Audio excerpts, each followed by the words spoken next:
Nós estamos começando uma nova série, e é uma série sobre sabedoria. Nós vamos estar estudando Provérbios, Eclesiastes, e a gente vai estar fazendo aí um plano de 21 dias de leitura de Provérbios e Eclesiastes. Então 2 capítulos por dia, 21 dias, e nós vamos terminar esses 2 livros, e vamos terminar estando mais sábios do que quando começamos, amém? E Provérbios diz que a sabedoria ela é mais valiosa do que pedras preciosas. Sabedoria é melhor do que ouro, é melhor do que a prata. Sabedoria é o que nós deveríamos buscar. Nós precisamos de sabedoria para os dias de hoje. Com isso em mente, nós precisamos, para como agir no nosso dia a dia, as decisões que nós precisamos tomar, como educar nossos filhos, como fazer amigos, como se relacionar com o próximo, ter relacionamentos saudáveis, como ter uma vida frutífera debaixo de Deus. Nós precisamos de sabedoria para essa vida nessa terra, para nosso relacionamento com Deus, com o próximo e com nós mesmos. Quando nós olhamos para a vida de Salomão, nós percebemos que de todas as coisas que ele pôde pedir, ele pede sabedoria. Ele poderia pedir qualquer coisa, o Senhor chega até ele e fala: peça qualquer coisa e eu lhe darei. E o que Salomão escolhe é sabedoria. É sabedoria. Pensando nisso, eu quero te fazer uma pergunta. Se Deus chegasse para você e falasse: você pode escolher qualquer coisa que eu vou te dar, o que você escolheria? Talvez a sua resposta vai falar muito sobre o seu coração. Talvez a nossa resposta fale muito sobre quem nós somos, sobre o que é mais importante dentro de nós, sobre qual é o guia do nosso coração, o que nós temos na mais alta estima de nós mesmos. Então, o que você faria, o que você pediria, se Deus chegasse em você e fala: peça qualquer coisa que eu vou te dar? Medite nisso, tente entender o seu coração. Mas vamos ler aqui 2 Crônicas no capítulo 1, no versículo 7 em diante. A Bíblia diz assim: naquela noite Deus apareceu a Salomão e lhe disse: peça-me o que quiser e eu darei a você. Dá-me sabedoria e conhecimento para que eu possa liderar esta nação, pois quem pode governar este teu grande povo?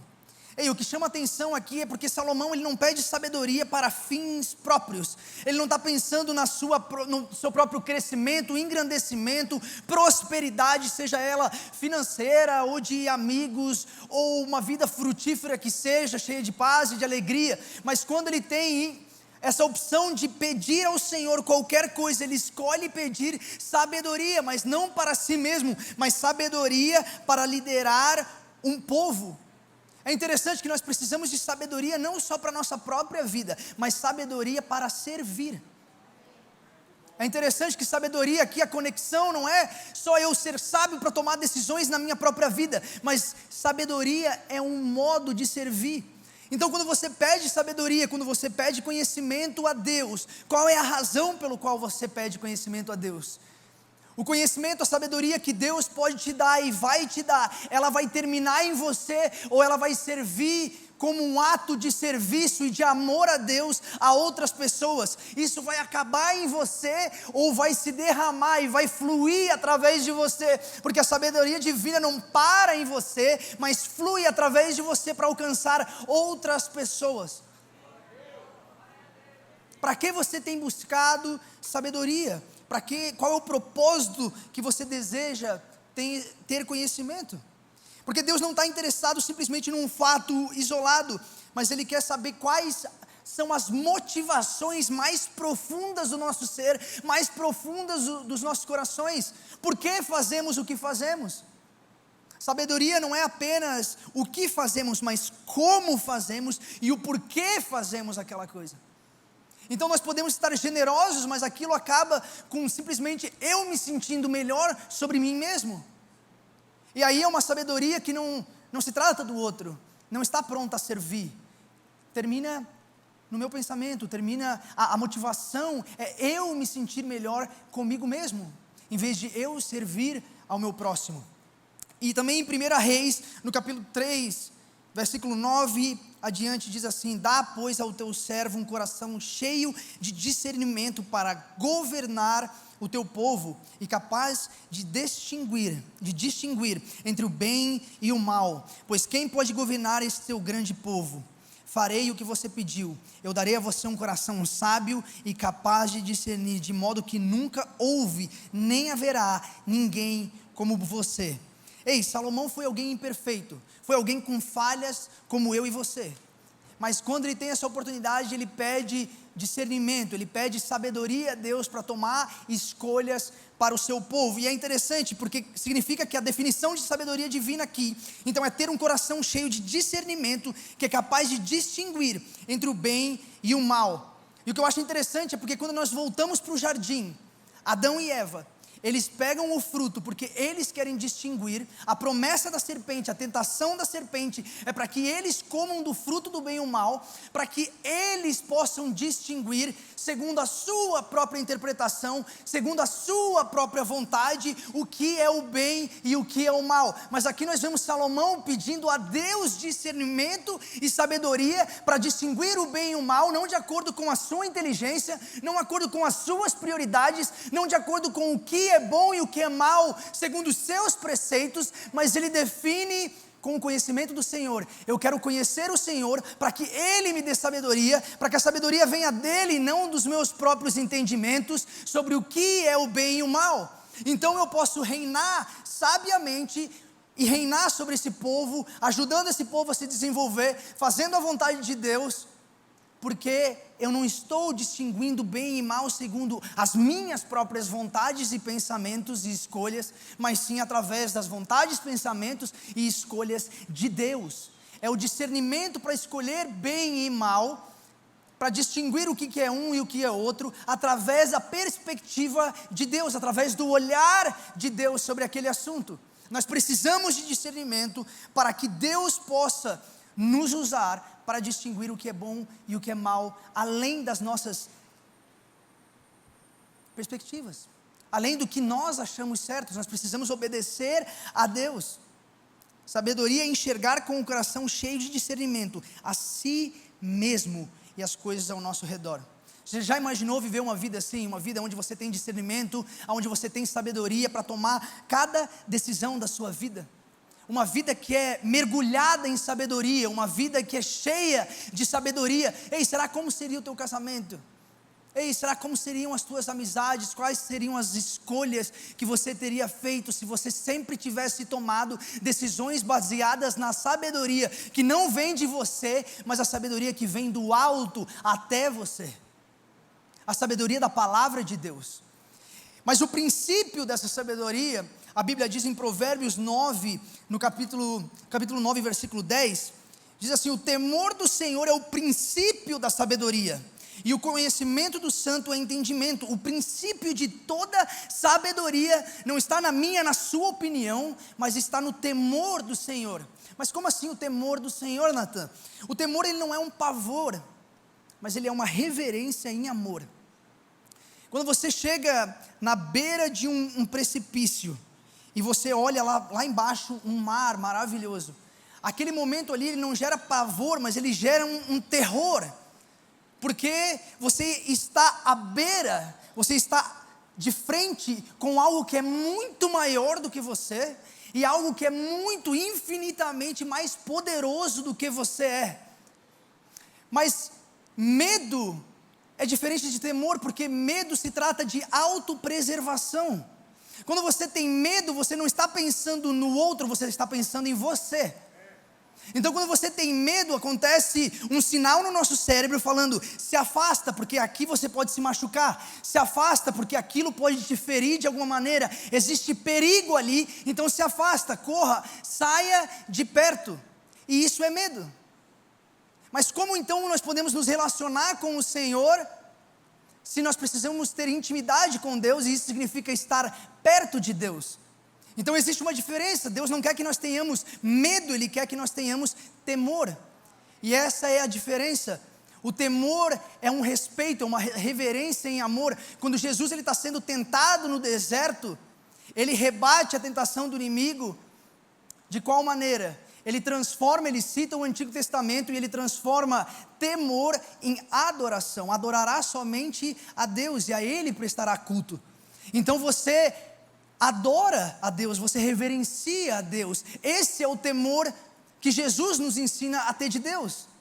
É um temor de um filho maduro que não corre de seu pai e que não está preocupado com a sua autopreservação, mas que na presença de algo que é muito maior e infinitamente mais poderoso, ele se rende e ele adora, porque é muito maior. Mas se eu aprendo a temer Deus da maneira correta, eu não preciso temer mais nada, porque não existe nada maior do que o meu Deus, e não existe nada mais poderoso do que o meu Deus, não existe nada que merece toda a glória e toda a honra como meu Deus. Então quando eu enfrento qualquer circunstância, qualquer problema, qualquer medo, eu posso ter certeza que aquilo ali não é maior do que o meu Deus, porque eu tenho temor do meu Deus, porque eu cheguei na presença dele e vi que ele é grande e infinitamente mais poderoso do que eu. Então eu vivo sem temores, porque eu temo a Deus.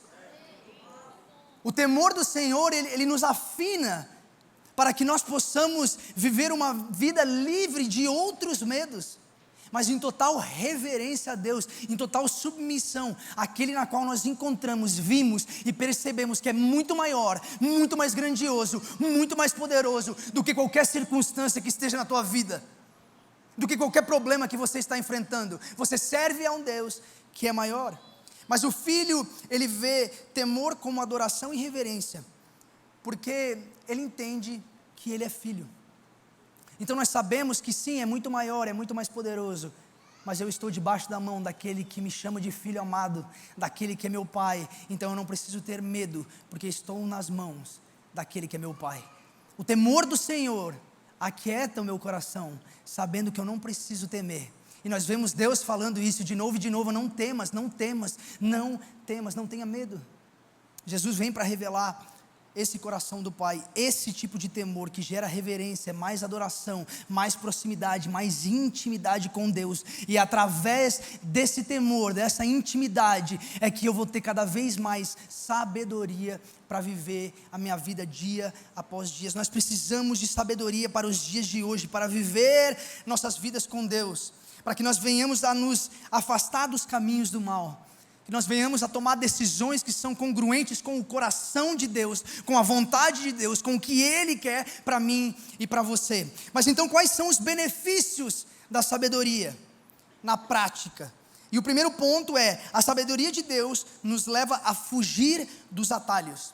Eu quero ler aqui Provérbios 2, 12 a 15 para vocês, e a Bíblia diz assim: a sabedoria te livrará das veredas dos maus, das pessoas de palavras ardilosas, dos que abandonam o caminho da verdade e trilham os atalhos da mentira, que se alegram em praticar o mal e comemoram a crueldade dos perversos, seguem por atalhos tortuosos e se extraviam em suas próprias trilhas.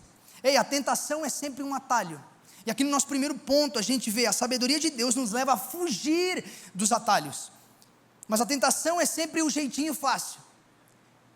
E o que falar sobre o jeitinho brasileiro? Talvez é esse jeitinho, é o jeito mais fácil de fazer as coisas, de se livrar, de dar o teu jeito, de fazer acontecer a sua maneira, que tem levado talvez os nossos políticos a agirem da maneira que eles agem. Talvez a gente está colhendo os frutos de uma sociedade onde nós sempre temos escolhido o caminho mais fácil, a maneira mais fácil, em vez de obedecer o processo, porque tudo o que vale a pena, tudo o que é verdadeiro, dura tempo. É preciso de tempo para ser gerado dentro de nós. Tudo que vale a pena, tudo que tem valor. Diamantes são assim, não são gerados em poucos minutos, não são gerados de acordo com a nossa vontade, demoram tempo porque são muito preciosos. Tem coisas na sua vida que talvez estejam demorando mais do que você gostaria que tivesse demorando. Tem coisas que você orou e pediu e você não tem visto o resultado, e você até já pensou talvez em pegar um atalho. Mas ei, é porque está ali como um diamante sendo escondido, porque a preciosidade é muito maior, meu amigo. Então não troca o plano e a vontade de Deus pela tua vida por nenhum atalho, porque o que Deus está gerando no escondido vai ser demonstrado no privado, no público. Você vai ver no público o que Deus tem gerado no privado, e o valor no público será imprescindível. mas porque você obedeceu o processo que Deus estava fazendo no privado. E é interessante, porque em várias áreas da nossa vida, nós gostamos de pegar atalho. Nós vivemos na geração do celular, que tudo está na palma da sua mão, e de pedir comida por aplicativo, chega rápido, você pode pegar carona para qualquer lugar. Hoje está tudo na sua mão, fast food, a comida é rápida. Então nós estamos vivendo uma época mais do que nunca antes, onde velocidade, onde atalhos se tornaram o nosso estilo de vida, se tornaram quem nós somos. E isso tem afetado todas as áreas da nossa vida, como, por exemplo, saúde física. Daí está lá 5 dias antes do casamento, ou daquela festa que você gostaria de ir, e aí você vai ir lá e ver um vídeo, 3 dias, como emagrecer com 3 passos em 3 dias. Assim, foi hambúrguer e pizza o mês inteiro, mas agora em 3 dias, Senhor, faz o que só tu podes, porque eu não pude. É engraçado, sexta-feira eu fui malhar com um amigo pela primeira vez em sempre. E é muito interessante, porque você malha assim, 30 minutos. E daí você chega em casa e você olha no espelho. Fala, será que mudou alguma coisa? A gente não é consistente com o longo prazo. A gente quer resultados imediatos. A gente quer resultado para ontem. 5 chás para perder 3 quilos. Em vez de realmente viver uma vida disciplinada, porque gera saúde em nós, porque gera vida que a gente vai colher os resultados lá na frente, resultados que são duradouros. Então esse é o problema, a gente precisa de uma reeducação alimentar, em vez de simplesmente uma dieta. Nós precisamos aprender a como ter resultados que são duradouros. E quando se trata da nossa vida financeira, acontece a mesma coisa. As pessoas que mais caem em golpes são as pessoas que querem enriquecer fácil em 3, 4, 5 dias, 5 meses. Ei, aqui 3 passos de como você ficar rico em um mês. Não existe. A não ser que seja Mega Sena, mas crente não pode jogar. Mas essa é a verdade. As pessoas que mais caem em golpes são pessoas que não estão comprometidas com o longo prazo, em construir alguma coisa dia após dia para colher os resultados no futuro. São pessoas sem sabedoria que querem atalhos para ganhar coisas que são, na verdade, impossíveis. Coisas que não são sábeis, nós fazemos coisas que não são sábeis e que não geram vida de verdade dentro de nós. É por isso que Provérbios fala que a sabedoria, quando você a desobedece e decide agir de outra maneira, ela zomba de você. A sabedoria zomba de quem não a obedece, não a entende. E quando se trata da vida espiritual, meu amigo, é aquele que corre de conferência em conferência, esperando uma profeta entregar uma profecia. É aquele que terceiriza a espiritualidade para outra pessoa, porque é mais fácil pegar o atalho do que desenvolver joelho. É mais fácil depender da oração do outro do que eu aprender a orar por mim mesmo. É como se alguém fosse para a academia e quem ficasse musculoso sou eu sentado em casa. É isso que a gente faz às vezes com a nossa vida espiritual. Se eu for naquela conferência, se aquele pregador orar por mim, daí a minha vida vai mudar. Meu amigo, a tua vida vai mudar quando você se colocar na presença do Senhor, em total devoção, dia após dia, comendo da fonte, bebendo da fonte de sabedoria que é o Senhor, e daí você verá os frutos que a sua vida dará. Mas são decisões diárias de oração, de se colocar na presença. São gerações, são coisas que demoram tempo, dias, às vezes gerações para você colher o fruto que um dia você plantou, mas quem para de regar não come o fruto. Quem para de regar não come o fruto, porque não viu a árvore crescer, porque não aguentou o processo para chegar no tempo do fruto. Essa é a realidade.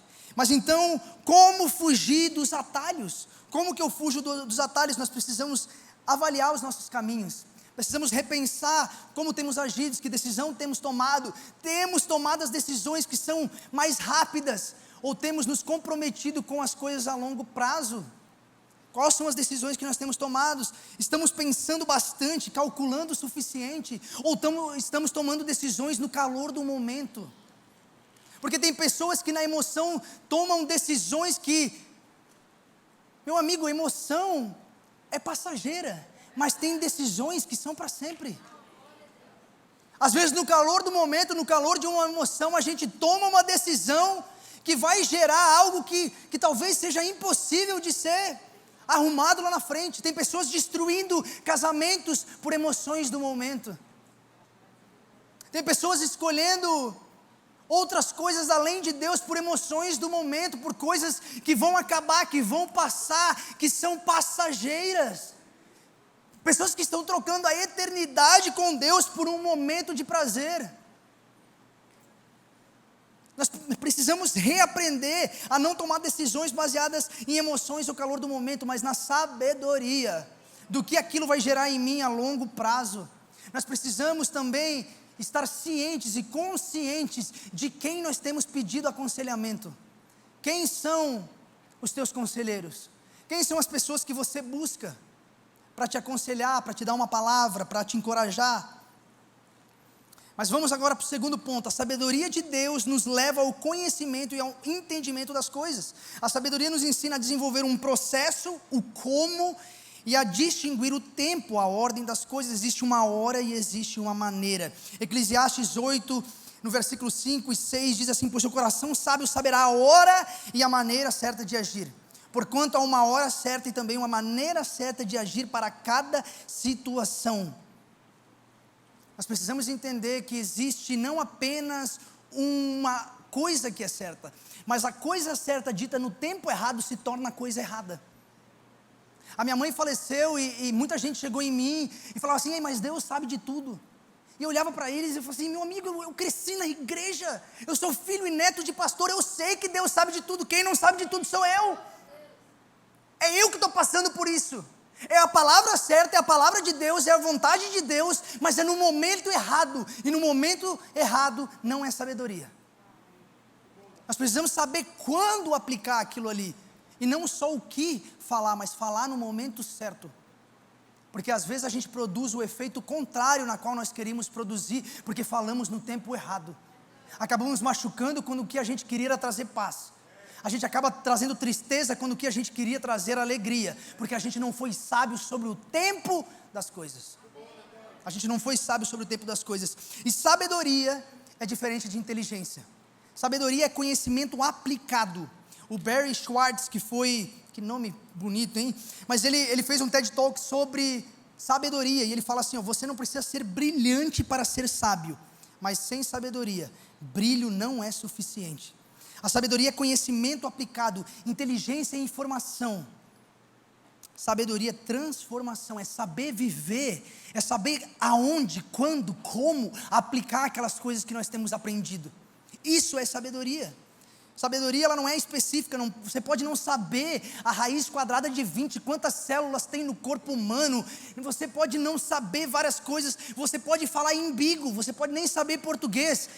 Não importa, por quê? Porque inteligência é uma coisa, sabedoria é saber quando aplicar. E às vezes tem pessoas que são super bem sucedidas, que parecem ter uma vida que é muito sábia, mas no fundo eles são inteligentes, porque você não vê o fruto em todas as áreas da vida deles. Sabedoria é inteligência aplicada em certas circunstâncias da vida, em momentos específicos. Você pode não ser o primeiro da sua sala de aula, você pode não ser aquele que passou no vestibular, você pode não ser o mais inteligente da turma, o mais rico, mas você pode ser sábio, meu amigo. Você pode ser sábio. E como então nós medimos a sabedoria? De várias formas, vendo a família de alguém, vendo se os filhos o respeitam, vendo se os amigos vão lá e pedem conselho àquela pessoa, porque vê o fruto da vida dele e quer os mesmos resultados. É assim que nós medimos sabedoria. Nós medimos sabedoria se aquela pessoa tem relacionamentos bem sucedidos, porque tem gente que é inteligente, mas não é sábio. Ei, tem pessoas que passam a perna no outro para enriquecer. Essa pessoa não é sábia, ela é esperta, mas ela não é sábia. Ela pode saber como chegar mais rápido, mas ela não é sábia. Ela destrói relacionamentos, ela quebra pontes no meio do caminho, ela perde a família dela. Ei, na lista dos 10 mais ricos do mundo, vai ver como são as famílias deles. Vai ver, será que eles têm Eles ainda estão no casamento? Será que os filhos os amam? Qual é a coisa mais sábia? Onde você tem colocado as coisas de maior valor dentro do seu coração? O que tem sido o teu guia? O que te faz acordar de manhã? Nós precisamos buscar sabedoria, porque é melhor obedecer do que sacrificar. Com certeza, o valor do conhecimento sempre será mais em conta do que o prejuízo da ignorância. Ei, eu vou repetir essa frase para você. Com certeza, o valor do conhecimento sempre será mais em conta do que o prejuízo da ignorância. Ei, toma tempo ser sábio. Toma conhecimento, leitura de Bíblia, leitura de livros, aconselhamento, buscar de joelho a presença de Deus. Toma tempo, toma sacrifício, mas o preço é muito maior de quem não gasta esse tempo fazendo isso. O preço é muito mais alto para quem pega atalho.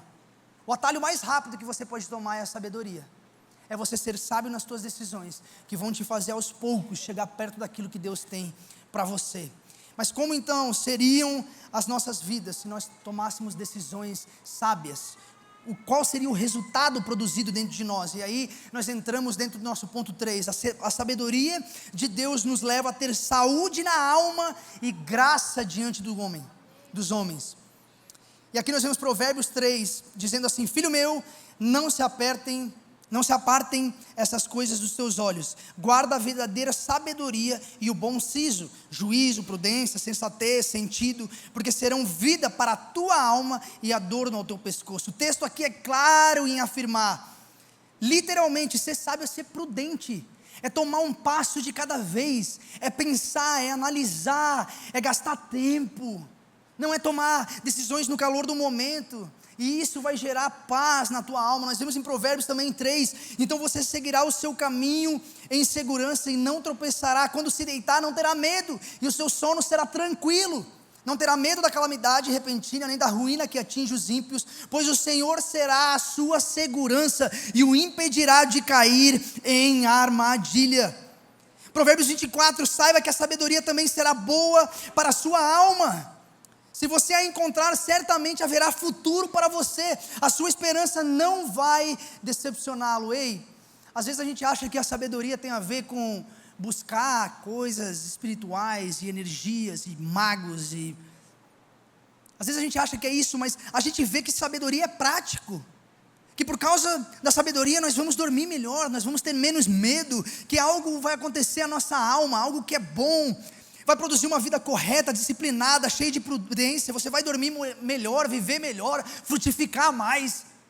Nós vemos que a sabedoria, ela é prática, ela acontece na tua vida e gera frutos na tua vida, não é um encontro com alguma energia, com alguma coisa, não é sentar com um guru, não, ela é prática, ela vai gerar uma vida melhor dentro de você, uma vida de verdade, uma vida com paz, com paciência, com amor, o fruto do Espírito sendo gerado dentro de você, dia após dia.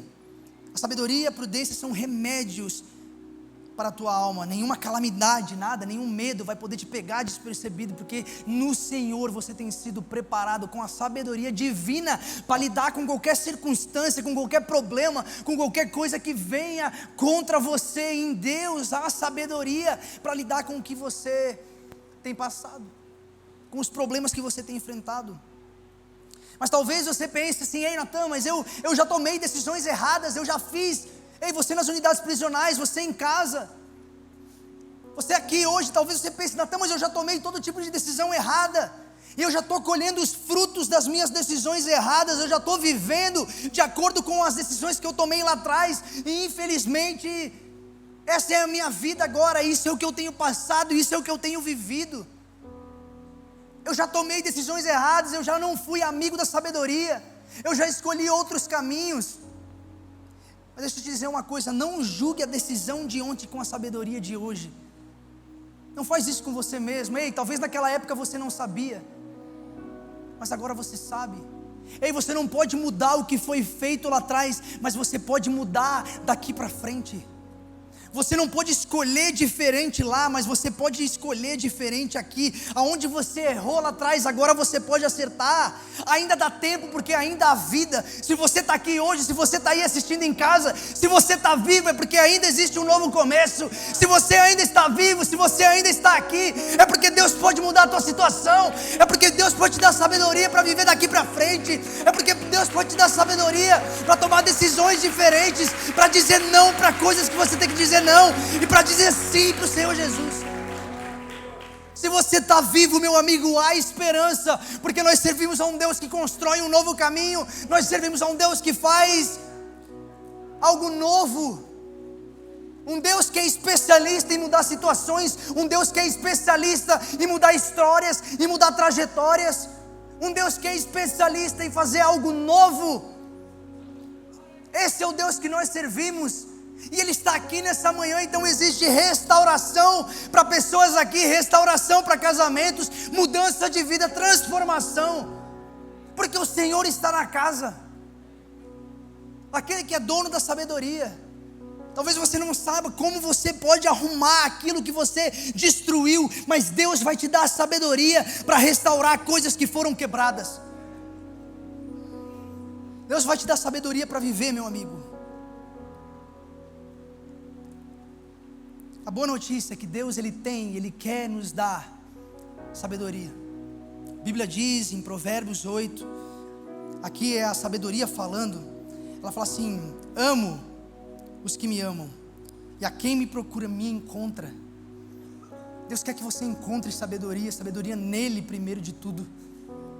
Sabedoria está à sua disposição. Nós vemos aqui Tiago 1, falando: se alguém de vocês tem falta de sabedoria, peça a Deus, que a todos dá livremente, de boa vontade, e lhe será concedida. Deus quer te dar sabedoria. Nós servimos a um Deus que é a teu favor e não contra você. Ele quer que você tenha uma vida próspera, Ele quer que você tenha uma vida frutífera, Ele quer que você tenha paz no seu levantar, no seu andar, alegria no seu caminhar.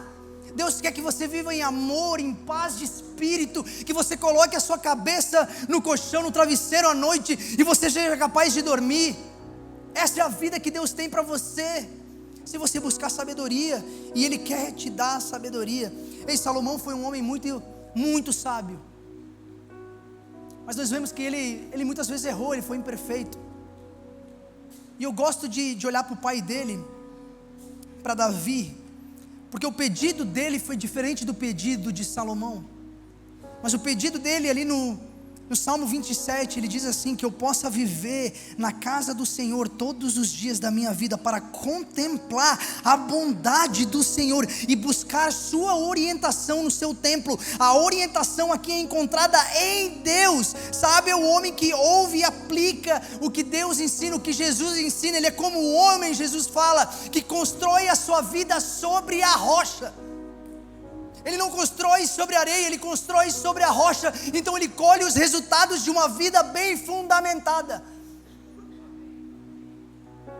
Davi não pede para ser sábio, mas ele pede para viver na presença de Deus. E a presença de Deus é aquele que é mais sábio do que tudo que existe. É aquele que criou todas as coisas, é o rei, o dono do ouro e da prata, o Deus dos deuses, o Senhor dos senhores. Davi escolhe viver na presença de Deus. Essa é a decisão mais importante que eu e você podemos tomar, é viver uma vida em relacionamento com Deus, estando na sua presença. Nós vemos aqui Eclesiastes 12:13, Salomão teve 1000 mulheres, ele foi o homem mais rico do seu tempo, ele teve tudo que existia, todo o ouro, toda a prata, mansões, palácios, mulheres, sexo, dinheiro, tudo o que você pode imaginar, Salomão tinha. E aqui no final de Eclesiastes, quando ele chega no final da vida, quando ele chega no final desse livro, ele fala assim, ó: agora que já se disse tudo, ele já disse de tudo nesse livro, ele já experimentou de tudo, ele já tentou ser alegre, feliz, ter paz de espírito com tudo. Ele percebe uma coisa: eis aqui a conclusão a que chegamos: ama reverentemente a Deus e obedece aos seus mandamentos, porquanto foi para isso que fomos criados. Nós fomos criados para obedecer ao Senhor, e a sabedoria em obedecer ao Senhor, porque nós servimos a um Deus que nos ama. E a Bíblia diz que amor, ele não procura um interesse próprio. Nós podemos amar a Deus porque Ele está pensando em você, Ele tem o teu interesse em mente. Deus não está fazendo nada para te machucar, Deus não está fazendo nada para te destruir. Deus tem sabedoria em abundância e Ele quer te dar. Confia no Senhor, ande conforme o entendimento dEle, a sabedoria dEle, buscando o conhecimento do alto, oração, buscando a presença de Deus, porque Ele vai te encher de conhecimento, de sabedoria, para que você possa tomar decisões que vão mudar a sua vida dia após dia, sem nenhum atalho, mas vão ter resultados duradouros de uma vida que é plantada, alicerçada em Deus.